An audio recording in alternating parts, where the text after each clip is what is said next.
Cooker పెట్టుకొని అందులో నెయ్యి వేసి జీడిపప్పు వేయించుకోవాలి, పుదీనా వేయాలి. పుదీనా వేసి టమాటా అవి రెండు వేగాక టమాటా ముక్కలు వేసి వేయిస్తూ ఉండాలి సిమ్లోని. ఇటుపక్క రెండో పక్క మూకుడు పెట్టుకొని అందులో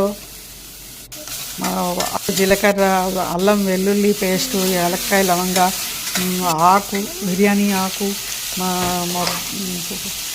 అన్నీ వేసి వేయించాలి. అవన్నీ వేగాక ఈ కుక్కర్లో కలపాలి. కుక్కర్లో కలిపాక నీళ్లు పోయాలి, సరిపడా 1-2 నీళ్లు పోయాలి. నీళ్లు పోసి నేను పనసగింజలు కూడా ఉన్నాయి, పనసగింజలు కూడా వేసాను, ఉప్పు వేసాను, గరం మసాలా, బిర్యానీ మసాలా పౌడర్ ఉంటే కొంచెం వేసాను, కొంచెం పసుపు వేసాను, ఉప్పు వేసాను. అన్నీ వేగాక అందులో కలపాలి.